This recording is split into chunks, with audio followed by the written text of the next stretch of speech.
Salve, salve galera do curso Alternativa A, aqui quem fala é o professor Giba de Biologia e hoje a gente vai dar a abertura, para nossa revisão de zoologia.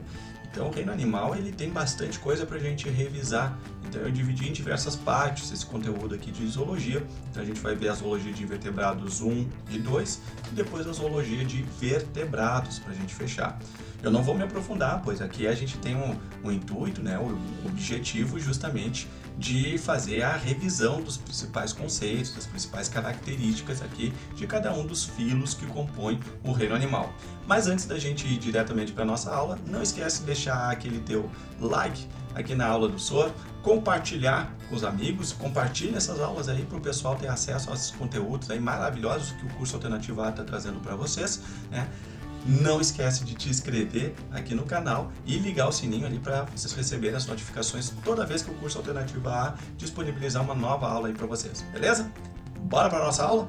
Zoologia de invertebrados, parte 1. Então, a gente vai começar falando a respeito desse grupo, desse filo aqui, que tem organismos muito diferentões, eles nem parecem animais, né? São os poríferos.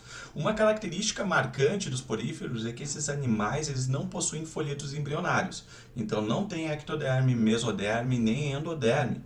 Por conta disso, a gente não pode fazer a classificação sobre a presença ou ausência de celoma nesses animais. Outra característica marcante é que eles podem ter uma simetria radial, mas na grande maioria eles são assimétricos. A gente não consegue estabelecer eixos que se espelham um em relação ao outro, ou fazer eixos imaginários que nos deem partes similares entre as partes desses organismos. Outra característica é que eles são exclusivamente marinhos. A gente não vai encontrar eles em água doce, o seu habitat então é marinho. Um modo de vida. Eles podem ser isolados ou viver em colônias. Vale lembrar que colônias são agrupamentos de indivíduos grudados morfologicamente. A digestão ela se dá através dos coanócitos, que são células especializadas presentes nesses organismos na sua face interna. Aqui nessa imagem a gente pode observar justamente um coanócito, ele possui um colar, que é uma expansão citoplasmática, aqui da membrana plasmática, melhor dizendo, em um flagelo. Esse flagelo ele acaba batendo e gerando um fluxo de água que entra por poros que estão dispersos na superfície desse porífero e leva a água para o átrio. Quando essa água entra, ela acaba carregando pequenas partículas, bactérias, algas unicelulares que são capturadas pelos coanócitos. Os coanócitos fazem a digestão e passam essa substância digerida para os amebócitos, que vão ter como função a distribuição dos nutrientes para as demais células do corpo desses poríferos. Outra célula interessante de especialização que a gente vai encontrar aqui nos poríferos são os porócitos, que formam os poros. Os poríferos eles têm esse nome, poríferos, porque o seu corpo é revestido de poros, ele tem vários poros ali. E nós temos os pinacócitos. Os pinacócitos, então, são as células de revestimento. É como se fosse a epiderme desses animais. Bom, respiração ela se dá por difusão, não existe um sistema respiratório. Então a célula produz o gás carbônico, libera o gás carbônico e absorve o oxigênio. Difusão simples, a favor do gradiente de concentração. Nós teremos a excreção também por difusão. As excretas nitrogenadas, que são oriundas do metabolismo celular, elas são eliminadas diretamente para a água. A circulação é ausente. Mas eu botei esse asterisco aqui na circulação, por quê? Existe um sistema de circulação de água interna aqui no átrio, só que esse sistema de circulação aqui não é um órgão, um sistema propriamente dito. Então circula água por dentro deles, mas isso aqui não é um sistema circulatório. Sistema nervoso ausente. Essas formas de vida, esses animais aqui não possuem células nervosas. Reprodução. A reprodução dos poríferos ela pode se dar de maneira sexuada ou assexuada. Na forma sexuada, eles podem ser classificados como monóicos ou dioicos, e o desenvolvimento é indireto, com o surgimento de uma larva denominada de anfiblástula. Essa larva aqui tem células flageladas que vão nadar, vão conduzir essa anfiblástula até ela encontrar um substrato adequado. Ela se fixa nesse substrato e gera um novo indivíduo, gera uma nova esponja marinha, os poríferos, gera uma nova esponja aqui. Já na reprodução assexuada, a gente pode ter por brotamento, ou seja, a gente tem um indivíduo, surge então um grupo de células que começam a se diferenciar em alguma parte do corpo, gerando um broto. Esse broto se desprende, gerando uma nova esponja. Eles podem formar colônias, esses brotos eles podem ficar fixos, gerando vários outros brotos sucessivamente, gerando então uma colônia ali de poríferos. Outra forma de reprodução assexuada é através da gemulação. E na gemulação existe a liberação de gêmulas, que são essas estruturas contendo aqui uma espícula, a presença da espongina, que é uma proteína exclusiva dos poríferos, e dentro dessa estrutura, dessa gema, a gente vai encontrar justamente arqueócitos, que são células indiferenciadas que têm capacidade de depois se especializar nos diferentes tipos celulares que a gente acabou de ver de um porífero, como os coanócitos, pinacócitos, amebócitos, porócitos, e gerar um novo indivíduo adulto. Também tem um processo de reprodução deles através de fragmentação. Eles têm uma capacidade incrível de regeneração porque as suas células não estão em um nível de especialização muito elevado. Então, se eu cortar um pedaço de uma esponja marinha e largar esse pedaço em algum outro canto, ele se regenera, forma uma nova esponja a partir dali. Então, essa reprodução assexuada por fragmentação também é bem comum de ocorrer. Nós vamos ter diferentes classes de poríferos de acordo com as suas estruturas, principalmente quanto às suas espículas. Espículas são estruturas que conferem, então, como se fosse o esqueleto dos poríferos. Então, a gente tem a classe calcária, que aqui eu trouxe como exemplo a Clatrina clatrus. Então, a classe calcária, as espículas são de carbonato de cálcio, então de carbonatos. Nós vamos ter o hexaquitinelida, que são conhecidas também como as esponjas de vidro. Então a gente vai ter ali essas espículas feitas principalmente de silicatos. E aqui como exemplo eu trouxe para vocês a Euplectella aspergillum. Nós vamos ter as desmosponge, que como exemplo eu trouxe a Angelas oroides. Então elas vão ter principalmente ali a espongina, elas são mais macias, apesar de poderem apresentar estruturas de silicatos e carbonatos ali presente. E as esclerosponge, a esclerosponge, como a Ceratoporella nicholsoni, elas vão ser mais duras, com maior impregnação aí de carbonatos. Parece até uma pedra, esses poríferos. Quinidários. Bom, a partir deste momento, a gente está entrando num clado que a gente vai chamar dos metazoários. Anteriormente, os poríferos são classificados como parazoários, é um clado denominado parazoário. Agora a gente vai para os metazoários propriamente dito, ou seja, são aqueles animais que possuem tecidos verdadeiros. O primeiro deles que a gente vai falar aqui são os quinidários, então as mães d'água, as medusas que a gente vai encontrar aí no ambiente marinho. Os quinidários, eles têm como característica 2 folhetos embrionários. Então, eles são ditos diblásticos. Possuem uma ectoderme e uma endoderme. No meio, a gente tem um tecido chamado de mesogleia, que tem células móveis, muita água e muitas proteínas aqui na mesogleia. Só que ela não é um tecido propriamente dito, porque a mesogleia, a origem dela é da endoderme. Então, somente 2 folhetos embrionários, ectoderme e endoderme. O celoma está ausente, por quê? O celoma é uma cavidade completamente delimitada pela mesoderme.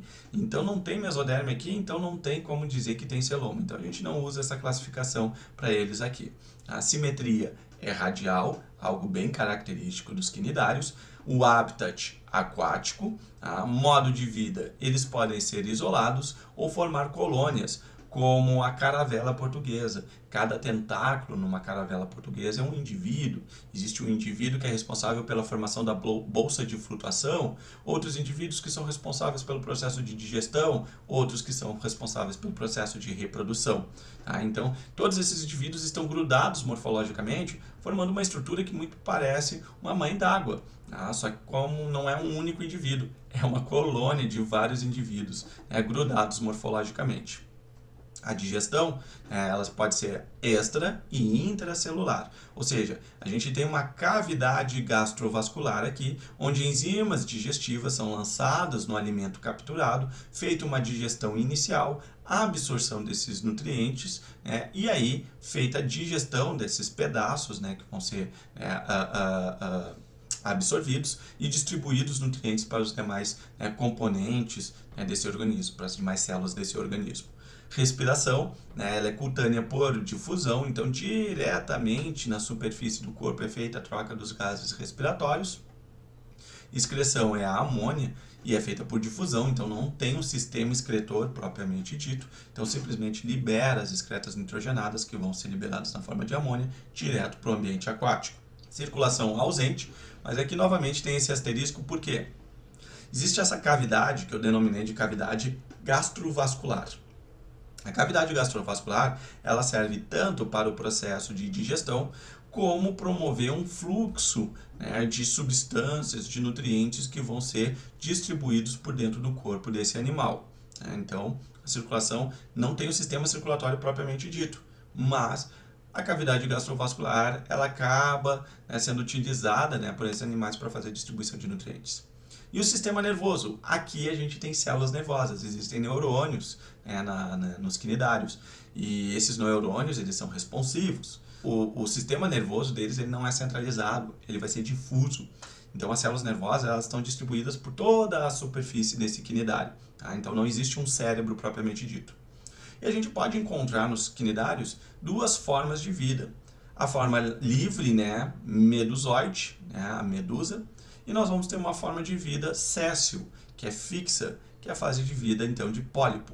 Outra característica interessante é um grupo de células especializadas na defesa e no ataque, denominadas de quinidócitos. Esses quinidócitos são justamente aquelas estruturas que acabam promovendo os acidentes com esses quinidários quando a gente vai para a praia. O quinidócito ele tem esse estágio aqui onde ele está encolhido. Então existe um nematocisto, nematos é fio, então existe esse nematocisto, ele está todo enrolado ali e tem um quinidocílio. Se alguma coisa toca nesse quinidocílio, existe uma mudança rápida do gradiente osmótico dentro dessa célula, um fluxo de água muito rápido para dentro dela, bombeando essa cápsula, e quando ela bombeia essa cápsula para fora, extroverte essa cápsula, ela leva junto o nematocisto, que acaba sendo jogado como se fosse um chicote, fazendo então a inserção, inserindo essa toxina na pele do predador ou na pele da presa desse animal. Ciclo de vida, então, eu tinha comentado com vocês, pode ter uma reprodução sexuada ou assexuada, ou seja, eles têm metagênese, alternância de geração. A fase de reprodução sexuada, ela se dá, então, quando eles estão na forma de medusa, e a forma de reprodução assexuada, quando eles estão na forma de pólipo.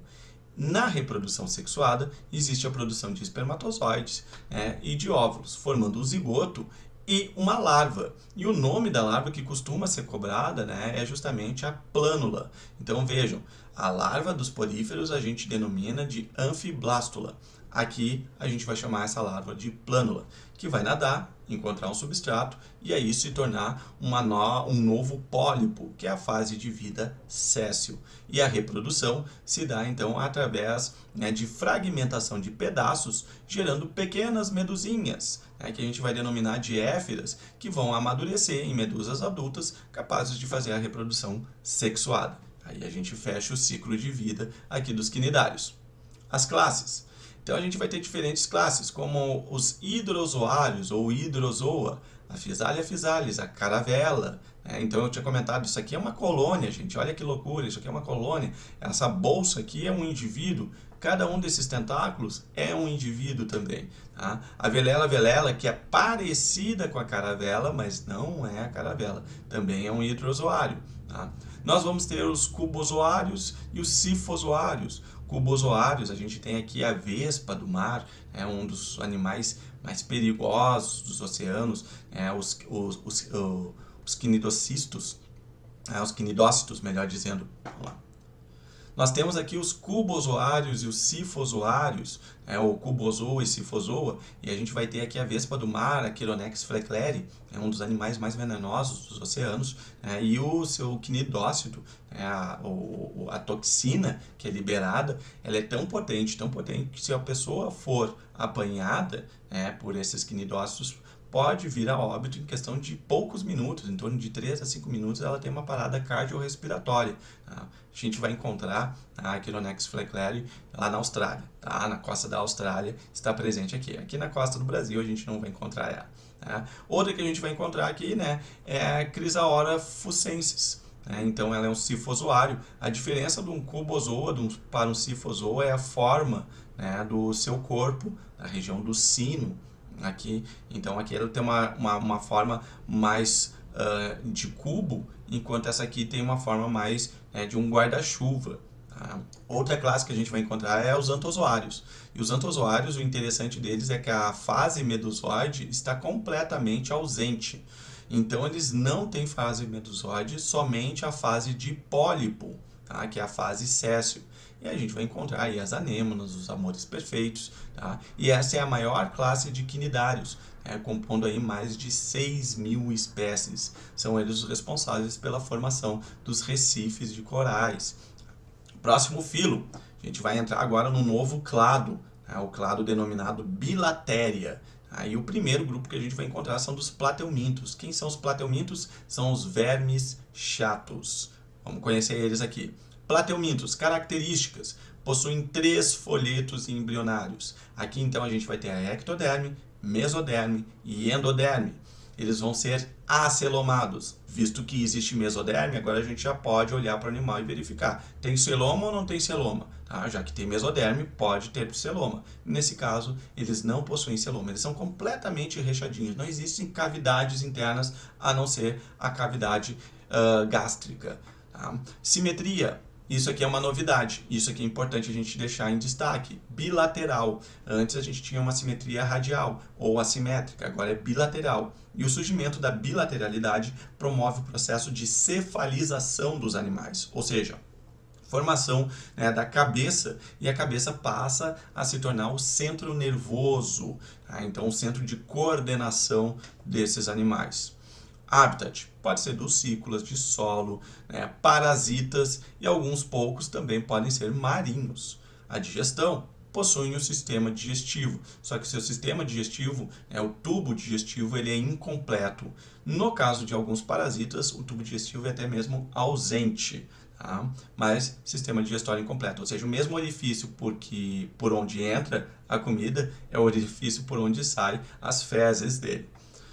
Respiração cutânea ou anaeróbia, no caso por fermentação, no caso daqueles animais, dos plateumintos, que vão ser parasitas, vão viver então em locais com baixa pressão de oxigênio, com pouco oxigênio.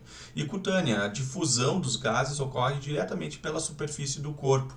Não existe um pulmão, um sistema respiratório propriamente dito. Esses animais eles são muito fininhos, plateumintos, vermes chatos, e são pequenos. Então isso permite com que os gases respiratórios possam se difundir ao longo do corpo, ao longo das células desses animais. A excreção tem células especializadas, denominadas de células flama. Aí a excreta nitrogenada é na forma de amônia. Essas células de flama, elas têm esse aspecto aqui, a imagem ao lado, a gente está observando, uma célula flama, ela parece uma chama de uma vela, aqui ela está de cabeça para baixo, mas ela parece a chama de uma vela. Existe então um túbulo aqui cheio de fendas, por onde o líquido passa, um fluido intersticial, um fluido dos tecidos, passa por aqui, ocorre o processo de filtração e eliminação dessas excretas nitrogenadas na forma de amônia através de poros na superfície do corpo desses animais, denominado de nefridiósporos. Circulação ausente, eles não possuem um sistema circulatório propriamente dito. O sistema nervoso, aqui sim a gente tem processo de cefalização, então ocorre um agrupamento de neurônios e o surgimento de 2 cordões nervosos. Então tem 2 né, gânglios nervosos, e deles surgem dois cordões nervosos que se conectam entre si através de fibras nervosas paralelas, que a gente então vai dar o nome a esse sistema nervoso de escada de cordas, porque ele lembra muito uma escada de cordas. A reprodução pode ser por arquitomia, monóicos ou dioicos. Tá? As classes: turbelária, a famosa planária, trematoda, a esquistossomose, o esquistossoma, cestódios, as tênias, tênia solium e tênia. Bom, pessoal, eu não vou entrar aqui no assunto das verminoses causadas pelos plateumintos, eu vou apenas abordar os aspectos gerais de cada um dos filos. Mas, se vocês quiserem, eu posso fazer uma aula especial aí, deixa nos comentários se vocês vão curtir aí uma aula aí falando a respeito dessas parasitoses promovidas pelos plateumintos. Tenho o maior prazer de preparar esse material aí, se vocês quiserem, beleza? Bom, vamos para o próximo filo?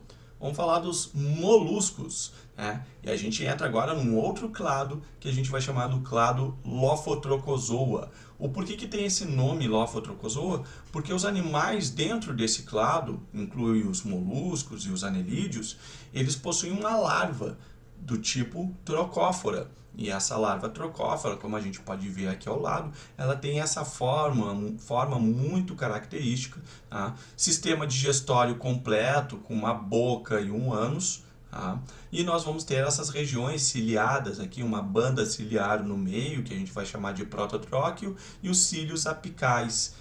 Então, essa característica aqui de todos possuírem esse tipo de larva em algum estágio da sua vida, ou em alguns acabam perdendo, tá? Mas a maioria tem, a gente faz com que esses animais sejam classificados dentro do clado Lophotrochozoa. Relembrando, moluscos e anelídeos. Mas vamos falar dos moluscos aqui, a lesminha, que a gente está vendo, essa querida aqui. Bom, característica ali dos moluscos: folhetos embrionários são triblásticos, assim como os plateumintos, ectoderme, mesoderme e endoderme. Porém, aqui tem uma novidade, gente. Eles são celomados, ou seja, possuem uma cavidade interna no corpo completamente delimitada pela mesoderme, coisa que não existia lá nos plateumintos. Eles são acelomados. Simetria bilateral, eles pertencem à classe bilatéria, o clado, melhor dizendo, bilatéria.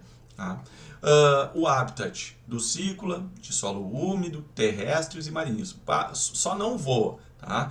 A gente só não vai encontrar molusco voando por aí. Tá? Mas no mais, a gente vai encontrar. Excetuando o Cthulhu, talvez, talvez ele pode voar. Tá? Ou vir de portais diferenciados. De outras dimensões. Bom, enfim, galera. Então, do ciclo, solo úmido, terrestres e marinhos. Digestão, tubo digestório completo. Conforme eu já tinha mostrado ali na larva trocófora, ela possui uma boca e um ânus. Tá? Respiração pode ser pulmonar ou branquial. Essa respiração pulmonar ela se dá através de uma cavidade do manto, que é algo exclusivo, muito característico aqui dos moluscos, esse tecido denominado de manto, que é responsável pela formação da concha desses animais. E em alguns desses animais existe uma cavidade desse manto que acaba tendo vários vasos sanguíneos, promovendo o processo então de oxigenação do seu sangue. A respiração pulmonar. Excreção através de metanefrídeos, então eles possuem rins. Circulação, ela é aberta nos bivalves e gastrópodes, ostras e caramujos, e ela é fechada nos cefalópodes, polvos, lulas, náutilos, sépias. Tá? E aqui a gente vai ter no seu sangue a presença de hemocenina, que é um pigmento acessório para o transporte de gases respiratórios. Ou seja, o sangue desses animais tem como função também o transporte. Ou seja, o sangue desses animais tem como função também o transporte dos gases respiratórios. Sistema nervoso é ganglionar, eles possuem gânglios nervosos, pequenos cérebros, cerebroide, que coordenam o corpo deles. E a reprodução pode ser sexuada ou assexuada, sendo monóicos ou dioicos. Aqui alguns representantes, então um polvo, nós vamos ter aqui um caramujo, um caracol nesse caso, e aqui a ostra. Dentro da cavidade do manto, então, a gente pode encontrar o sistema de respiração, que pode ser branquial ou pulmonar. Nas linhagens terrestres, então, a gente vai ter respiração pulmonar, nas linhagens aquáticas, respiração branquial. A larva é trocófora, livre nadante, e em seguida essa larva trocófora ela se transforma através de metamorfose na larva velígera. Então a gente tem essas duas larvas, essas duas formas de larva trocófora e depois a larva velígera ali presente nesses animais. A classe Gastrópodes, a característica aqui das lesmas, caramujos, caracóis, elas possuem uma única concha de carbonato de cálcio, que é produzida por uma glândula conchilífera que está presente justamente no manto. A respiração branquial nos aquáticos e pulmonar naqueles que têm o hábito de vida terrestre.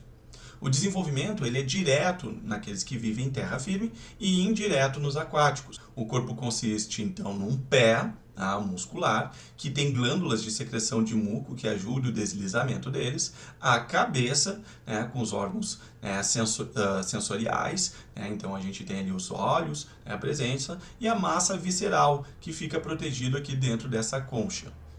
Alguns gastrópodes são dioicos, geralmente os aquáticos, mas a maioria deles são hermafroditas, são monóicos, com reprodução cruzada.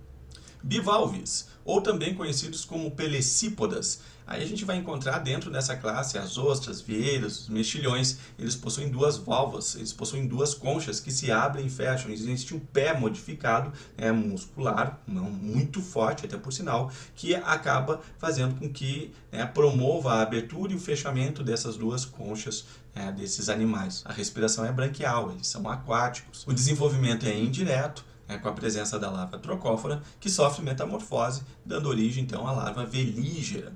Esses animais, os bivalves, eles podem ser monóicos ou dioicos. Cefalópodes, os mais famosões aqui, que a gente conhece mais, as lulas, os polvos, os náutilos.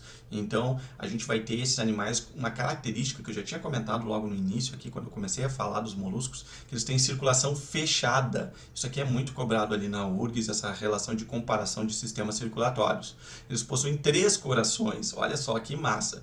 2 corações branquiais e um coração sistêmico. A circulação fechada com 3 corações, então é um sistema de altíssima pressão, e é esse sistema de alta pressão que existe na distribuição de nutrientes, de sinalizadores ao longo do corpo, que permite que esses animais sejam muito ágeis na sua movimentação. Outra característica é que os animais são dioicos, tem um macho e tem uma fêmea, sexos separados, dioicos.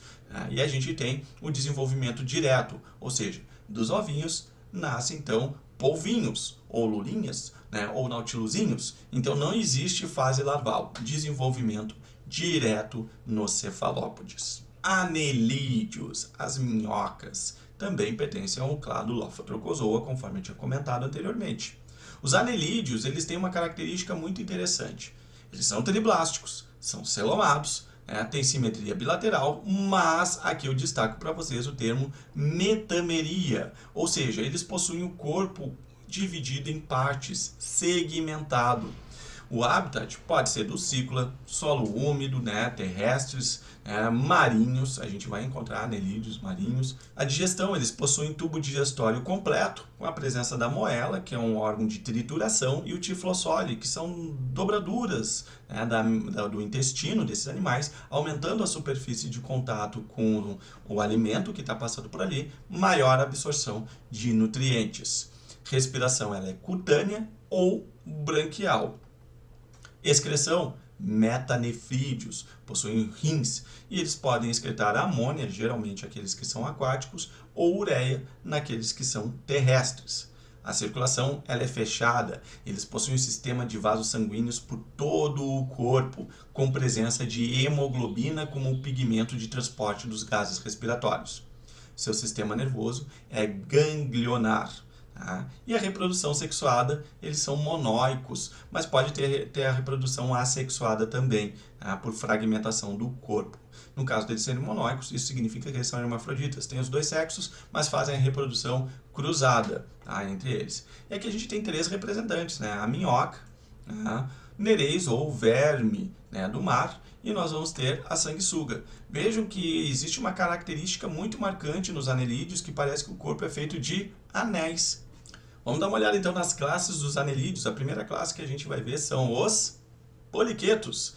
Poliquetos significa aqueles que têm muitas cerdas. Quetos é cerdas. A maioria deles é marinha. Porém, a gente pode encontrar espécies terrestres também, principalmente vivendo enterrados. Presença de órgãos sensoriais na parte da cabeça, então tem estruturas especializadas ali, como os palpos, tentáculos e cerdas.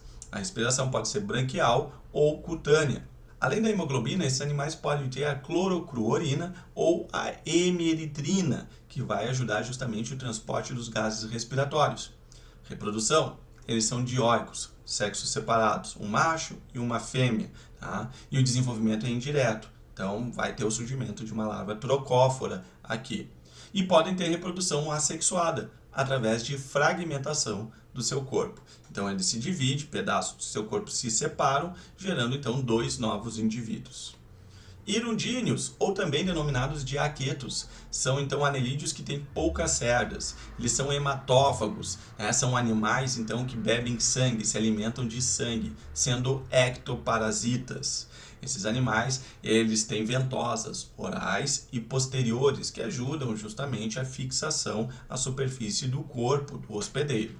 São monóicos, ou seja, o indivíduo tem os 2 sexos e eles fazem reprodução cruzada nesse contexto. Glândulas salivares possuem uma substância anticoagulante que é muito utilizado na medicina, principalmente nas pessoas que fazem algum tipo de cirurgia plástica, que precisa manter a circulação naquela região, se coloca sanguessugas para fazer esse tratamento, ou a pessoa teve um pedaço do corpo decepado, um dedo decepado, recoloca o dedo e coloca sanguessugas ali, e então na sua saliva tem essas enzimas anticoagulantes que estimulam a circulação sanguínea, ali, mantendo aquela estrutura do corpo viva e nutrida por sangue. Oligoquetos. Oligo é pouco. Quetos, quetas, cerdas. Então são aqueles animais de poucas cerdas, e aqui a gente tem as minhocas, a mais familiar delas. Tá? A maioria dos oligoquetos eles são detritivos, e eles possuem no seu sangue células ameboides e um pigmento respiratório, que é a hemoglobina. Essas células ameboides elas servem então para a defesa do corpo desses animais. Podem ser aquáticos, com excreção de amônia, ou terrestres, onde eles vão excretar a ureia. As minhocas elas são monóicas, ou seja, são hermafroditas de reprodução cruzada. E existe uma estrutura muito peculiar nelas, que é o clitelo, que é um anel diferenciado, um segmento diferenciado, que serve então justamente para depósito dos ovos fertilizados, e esse clitelo acaba então se deslocando ao longo do corpo depois do cruzamento, se deslocando, e aí ele fica no solo, formando então um casulo, onde desses ovos vão ter o desenvolvimento e a eclosão de pequenas minhocas, ou seja, desenvolvimento é direto dos oligoquetos, tá? Desenvolvimento direto, beleza? Galera, sobre a primeira parte de zoologia de invertebrados era isso que eu tinha para trazer para vocês. Fechando aquele recadinho clássico, não esqueça de deixar aquele like nutritivo, saboroso aqui na aula do SOR. Se inscreva aqui no canal do Alternativa A e eu deixo aquele forte abraço e um beijo no coração de vocês. E até a parte 2 de zoologia de invertebrados, pessoal. Valeu!